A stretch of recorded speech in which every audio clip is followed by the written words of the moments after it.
Hi, West Indies cricket fans. Over the past 2 or 3 weeks, much has been said about the performances of the West Indies team.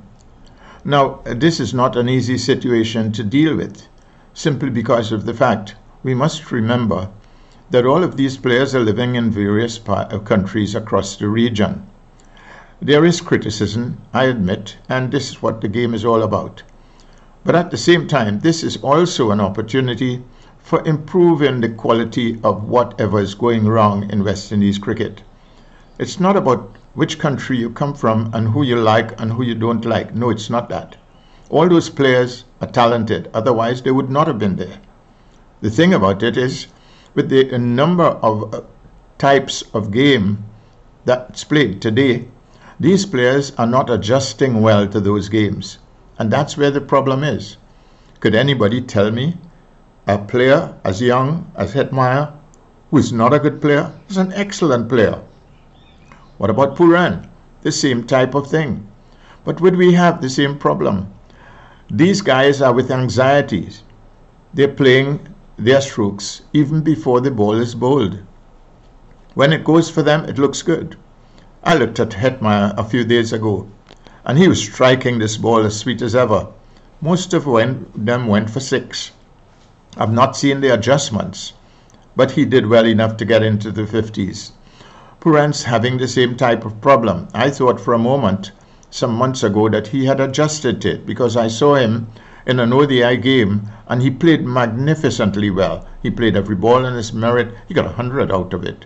So these players, this is the time to correct the problems of the West Indian players. And they're not too big to be corrected. Shannon Gabriel, for instance. Somebody's got to work him into understanding that you don't come rushing down at one pace to the wicket, because your second to last and last strides will be too long and you're going over the crease and getting no balls. You also would lose a bit of control because of the fact that so long as you make a small error prior to that delivery, it's either going to go down the line or outside the line of the off stump or anything else. I am sure that some advice from people like Ian Bishop, Curtly Ambrose, and I believe that these guys could sit down for an hour or two and work it out in his mind. Is that being thought about? You can even mention it to Kemar Roach, who is magnificent at keeping line and length and utilizing the seam, the ball is dancing all over the place.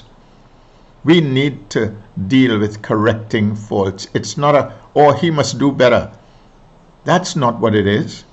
If they had started when they were very young and had coaches who were using the theoretical way of playing, they would have been 10 times better. It's not too late now. These guys are still very anxious. They're still very athletic. Hand-eye coordination, wonderful. Let us treat it properly without criticism. They're all eligible for selection in the next series.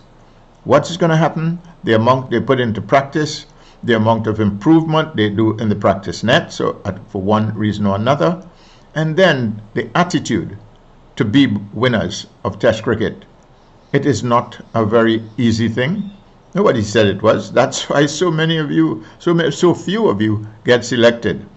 So I look forward to it with enthusiasm. I'm a West Indian. I'm not in the business of talking about who comes from which island. It doesn't really matter. Let the West Indies play the game and let them win the game, and we'll all be happy. But at this point in time, the panel of selectors and coaches must get together, divide their responsibilities to whichever island they're in, and let it go in the next few weeks and months as to how much they can correct the faults of some of these players.